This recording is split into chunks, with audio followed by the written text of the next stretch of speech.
오늘은 마태복음 4장을 중심으로 이제 마지막 부분을 좀 함께 나누도록 하겠습니다. 우선 오늘 본문에 속해지진 않았지만 지난주 본문 마지막 절 17절이 되겠죠? 한번 같이 보도록 하겠습니다. 제가 읽겠습니다. 4장 17절. 이때부터 예수께서 비로소 전파하여 이르시되 회개하라 천국이 가까이 왔느니라 하시더라. 여기에 가장 큰 압축된 주제는 천국이라는 표현입니다. 바실레이아, 또 다른 표현으로는 하늘의 나라 또는 하나님 나라 이렇게 묘사되기도 하죠. 근데 이 하나님의 나라에 대한 주제는 세례 요한도 첫 번째 메시지에서 먼저 설교했던 내용이죠. 우리 앞에 3장 2절을 한번 볼까요? 세례 요한의 메시지인데 회개하라 천국이 가까이 왔느니라. 예수님의 메시지와 세례 요한의 메시지가 일치점을 이루고 있습니다.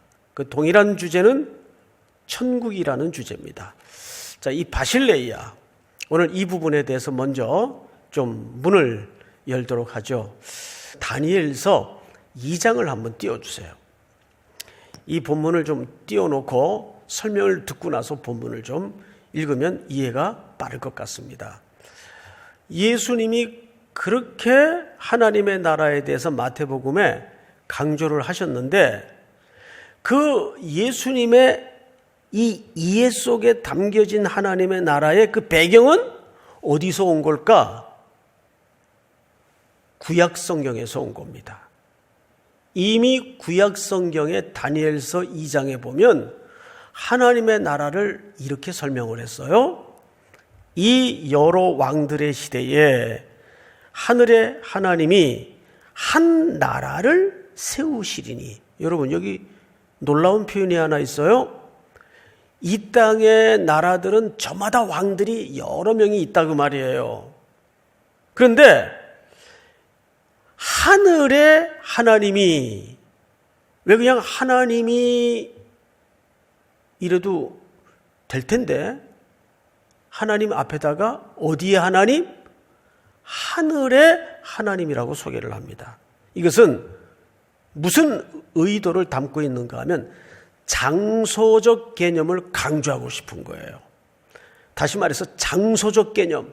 그러니까 마태가 하나님의 나라를 유독 강조한 것도 사실은 장소적 개념을 강조하고 싶었던 겁니다. 하늘의 하나님이, 이 대목은 나중에 다시 설명을 드릴 거니까 그냥 조금 지나가십시다. 한 나라를 세우신대요. 근데 그 나라가 어떤 나라인가 하면 이것은 영원히 망하지도 않는 나라. 여러분 이 땅의 나라는 아무리 절대 국가인 것 같아도 영원한 제국은 없어요. 지금 다니엘서를 통해서 하나님이 보여준 하늘에 하나님이 세우시는 나라는 영원한 나라요. 주권도 빼앗기지 않는 나라요. 도리어 이 모든 나라를 쳐서 멸망시키고 영원히 살 것이라. 그러니까 그 나라는 쇠하지도 않고 빼앗기지도 않고 불의한 나라를 끝장낼 나라이요 영원히 세워질 나라라는 것을 설명하고 있어요. 자, 그러면 예수님이 마태복음에서 계속 앞으로 강조하실 나라가 바로 이런 영원히 쇠하지 아니할 하나님의 나라를 강조하고 있단 말이에요. 자, 우리는 이쯤에서 한 가지 중요한 사고의 전환을 가져올 필요가 있어요. 보통 우리가 나라 하면은 지금까지 어떤 이해에 갇혀 있냐면 주권, 통치. 자, 그런데 유독 아까 다니엘서 2장에서 제가 뭘 기억하라 그랬죠? 하늘의 하나님. 그럼 하늘은 무엇을 강조하고 싶었던 거라고요? 장소. 근데 그 장소가 어디예요? 하나님이 계신 보좌가 있는 하늘이란 말이에요. 어떤 특정한 공간이요? 장소란 말이에요. 그러면 여러분 자연스럽게 그 하늘과 날카롭게 대조되는 나라는 어느 나라를 대조시키고 싶었던 걸까요? 이 땅의 나라. 그건 땅의 나라에서부터 한번 출발을 해보세요. 이 땅의 나라는 다니엘서 2장 44절에서 일부 언급했던 것처럼 어떤 나라입니까? 힘이 지배하는 나라. 한 나라가 절대 권력을 갖게 되면 다른 나라는 무참하게 상실을 가져오고 패배를 가져오고 슬픔에 빠져 있을 수밖에 없는 그런 나라가 이 지상에 펼쳐져 있는 지상 나라의 생리란 말이에요. 그러면 뒤집어서 하늘나라는 그런 나라의 질서와 그런 나라의 기초와 그런 나라의 원리와는 반대되는 나라를 얘기합니다. 지금 예수님이 이 땅에 오셔서 앞으로 만나게 될 새로운 제자들과 공동체와 만들고 싶고 꿈꾸고 싶었던 나라는 유대인들이 꿈꾸던 나라. 유대인들이 꿈꾸던 나라는 어떤 나라입니까? 율법으로 세워지는 나라. 로마의 무력을 뒤집어 엎고 어떤 방식으로? 무력의 방식으로 맞서고 뒤집어 엎고 철창의 권세를 가지고 피를 흘리며 정복하는 그런 방식을 유대인들은 꿈꾸고 있었고, 그것은 유대인들뿐만 아니라 여타 이방 나라들도 그런 나라를 더 강력하게 구축하고 싶었던 겁니다. 그것이 하늘나라와 반대되는 땅의 나라의 생리요 질서요 원리입니다. 그런데 마태 기자를 통해서 예수님의 걸음을 통해서 마태는 계속해서 강조하고 싶었던 게 일부러 장소적 개념을 사용해서 하나님이 계신 나라, 하늘의 하나님, 이걸 왜 이렇게 강조했을까요? 내가 이루고 싶은 나라, 내가 만들고 싶은 나라, 내가 아버지의 분부를 받아 꿈꾸고 싶은 나라는 그런 땅의 질서와 땅의 가치와 땅의 원리로 세워지는 그런 나라가 아니라 하나님의 나라다. 하나님의 나라. 믿습니까? 그런 나라를 예수님이 건설하고 싶었던 거예요. 땅과 대조되는 나라. 이 땅의 원리, 질서, 가치는 다 유한하고 한계가 있어요. 네가 불행하면 내가 행복해지는 거고, 내가 행복해지면 누군가는 상대적으로 박탈을 겪어야 되고 불행해질 수밖에 없는. 그러나 예수님은 이 땅에 오셔서 이 땅이지만은 그런 땅의 가치와 땅의 원리와 땅의 질서대로 만들어지는 나라가 아니라 하나님의 주권이 통치되고 하나님의 나라의 질서와 원리와 가치가 만들어지는 나라, 그런 나라를 꿈꾸고 싶었던 겁니다. 여러분, 이런 맥락 속에서 누구를 부르시는 거예요? 오늘 본문에 나타난 제자를 부르시는 거예요. 그러니까 이런 높고 숭고한 맥락의 배경 속에서 제자를 부른다는 연결고리를 찾아야 됩니다. 그러면 이제 오늘 본문으로 눈을 돌려서 그 제자들을 어떻게 부르시는가 한번 보도록 하십시다. 우리 18절을 한번 볼까요? 갈릴리 해변에 다니시다가 두 형제 곧 베드로라 하는 시몬과 그의 형제 안드레가 바다에 금을 던지는 것을 보시니 그들은 누구라? 어부라. 금을 던지는 것을 보시고 그들은 어부라고 확인을 하셨어요. 그리고 이제 그 어부들을 부르십니다. 19절 우리 다 같이 한번 읽어볼까요? 모니터 앞에 앉아 계신 성도님들도 또 우리 본당의 교육자님들도 한번 같이 읽어보십시다. 시작. 말씀하시되 나를 따라오라. 내가 너희를 사람을 낚는 어부가 되게 하리라 하시니. 워낙 우리가 많이 익숙한 본문이니까 더 설명을 덧붙일 필요가 없을 것 같은데, 여러분 이 말씀은 사실 예수님이 처음 하신 말씀이 아니에요. 예수님이 이 땅에 오셔서 꿈꾸고 만들고 싶었던 나라도 예수님이 창안한 아이디어가 아니에요. 하나님께서 이미 선지자들 속에 꿈꾸게 했던 그 나라를 예수님이 오셔서 성취하고 완성하시고 싶었던 것이 진정한 배경입니다. 예수님은 자기의 자의적인 행동을 하시는 분이 아니에요. 나는 언제나 아버지의 뜻을 행하려 왔노라. 그런데 오늘 제자들을 불러요. 근데 이들은 직업이 어부예요. 그러니까 우리는 저도 그런 선입관 때문에 오해를 많이 했던 적이 있는데, 어부라고 하면 저 근근히 끼니도 때우기 어려운 가난한 어떤 막연한 그런 고정관념에 붙들려 있습니다.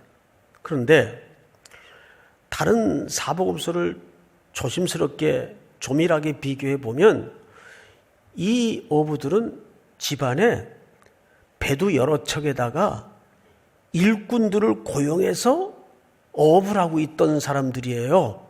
그렇다면 2000년 전 경제 상황을 종합적으로 비교해 볼 때 이 정도 규모면 사실 그렇게 끼니도 어려운 가난한 어부들은 아니에요.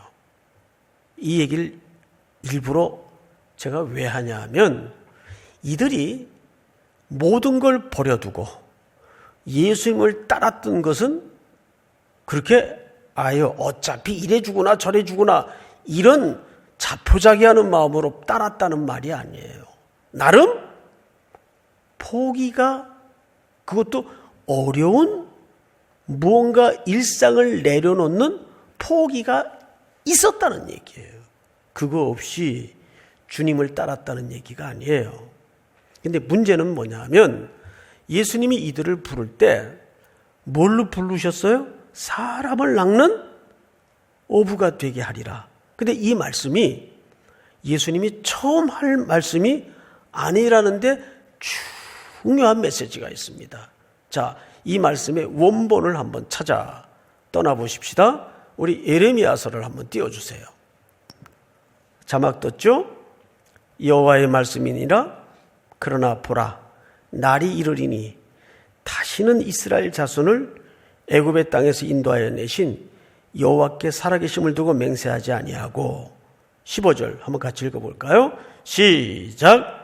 이스라엘 자손을 북방 땅과 그 쫓겨났던 모든 나라에서 인도하여 내신 여호와께서 살아계심을 두고 맹세하리라.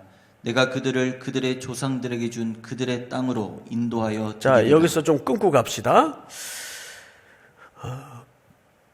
그들을 그들의 조상에게 준 그들의 땅으로 인도하여 드리리라. 이것은 뭐예요? 가나안 땅으로의 회복을 전제한 겁니다. 맞죠? 예.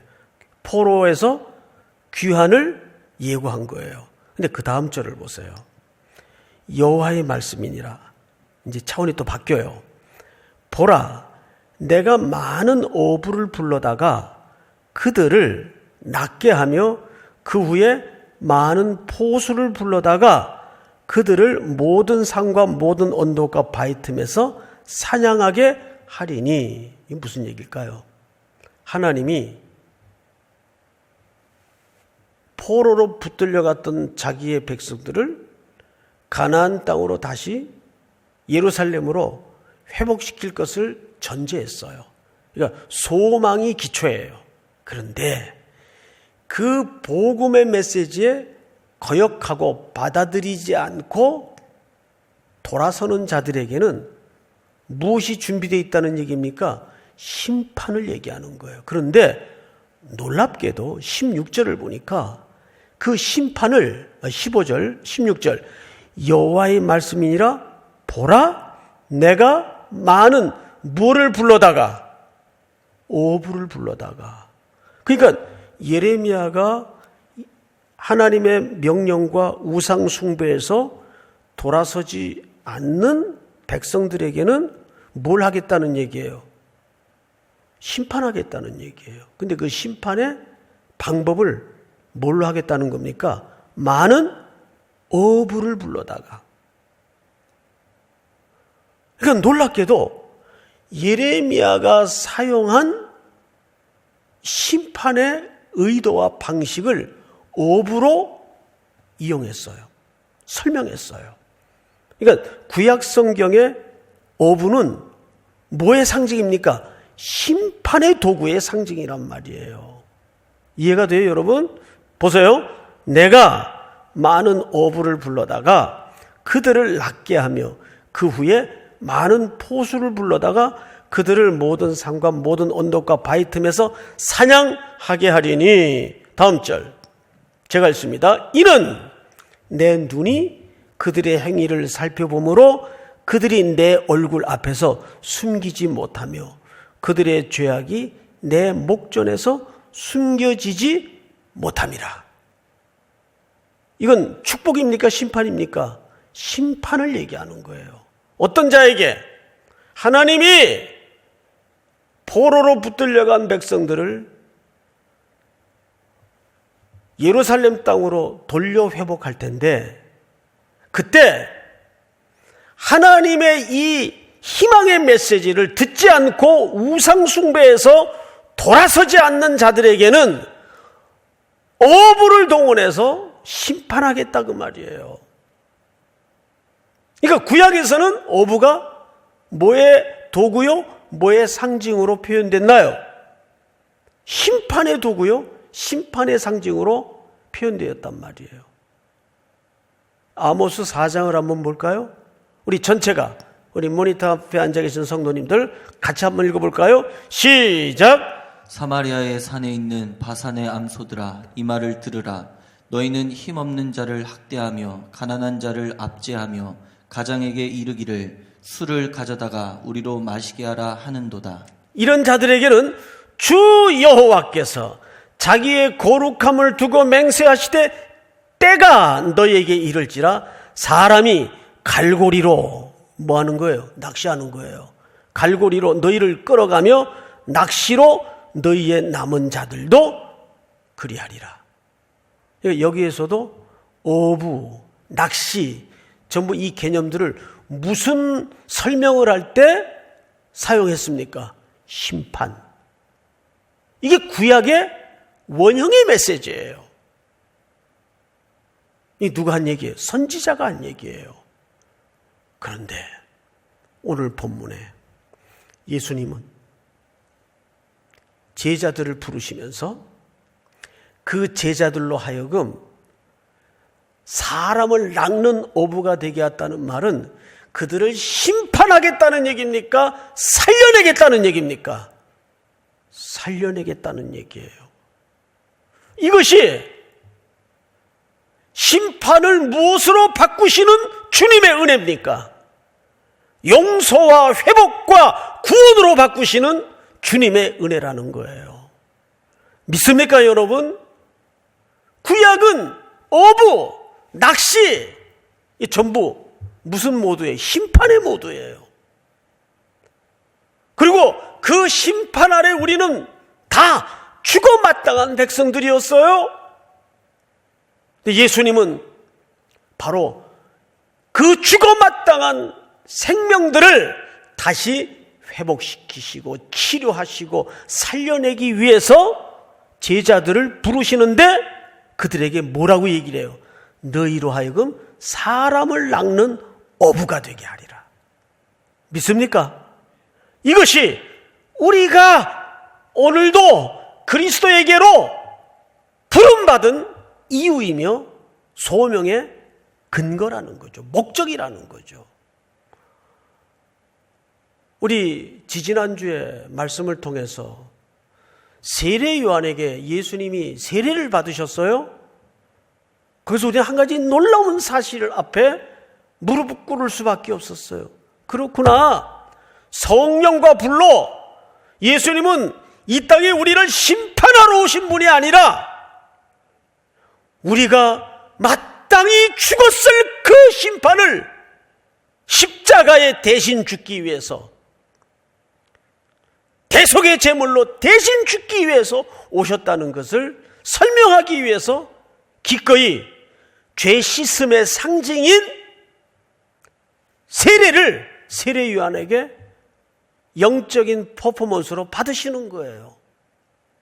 그와 같이 구약의 선지자들을 통해서는 저주 아래 우상 숭배하던 자들을 심판하시겠다는 메시지로서 어부를 사용하시고 낚시를 사용했지만 이 땅에 생명의 어부로 오신 예수님은 제자를 부르셔서 꿈꾸는 공동체가 어떤 공동체였는가 그 말이에요. 생명을 살려내고 사람을 건져내고 세상을 고쳐내는 그런 공동체. 그래서 여러분, 예수님이 그렇게 제자를 부르신 다음에 뭘 하셨는가를 잘 보세요. 여러분, 4장 23절을 한번 볼까요? 예수께서 온 갈릴리에 두루 다니사 그들의 회당에서 가르치시며 천국의 복음을 전파하시며 백성 중에 모든 병과 모든 약한 것들을 뭐 하셨어요? 고치셨어요. 여러분, 이건 도무지 유대인들이 꿈꾸던 나라가 아니었어요. 이 지상나라의 주권자들이 꿈꾸던 나라가 아니었어요. 누구마저도 이 행적을 통해 오해하셨습니까? 세례 요한마저도 헷갈렸어요. 우리가 준비하고 우리가 도모하고 우리가 꿈꾸던 나라는 이런 나라가 아닌데 왜 저분은 메시아로 오신 것 같은데 왜 저러고 다닐까? 그것이 하나님의 나라의 원리요, 하나님의 나라의 질서요, 하나님의 나라의 이 땅의 가치와 반대되는 하나님의 나라의 질서를 예수님은 이렇게 표현하시고 이렇게 드러내신 거예요. 믿습니까? 그리고 예수님이 주로 어떤 사역을 하셨는가 보십시다. 24절. 그의 소문이 온 수리아에 퍼진지라 사람들이 모든 앓는 자 곧 각종 병에 걸려서 고통당하는 자, 귀신 들린 자, 간질하는 자, 중풍병자들을 데려오니 그들을 고치시더라. 할렐루야. 이것이 제자들을 부르신 목적이고 땅의 가치와는 반대되는 하나님의 나라를 만들고자 하는 예수님의 마음에 담아진 꿈이었습니다. 이 꿈을 오늘 우리 성도들과 함께, 여기 함께 부름받은 교육자들과 함께 다시 한번 이 위기의 때에 이 꿈을 새롭게 하는 공동체가 될 수 있기를 주님의 이름으로 축복합니다.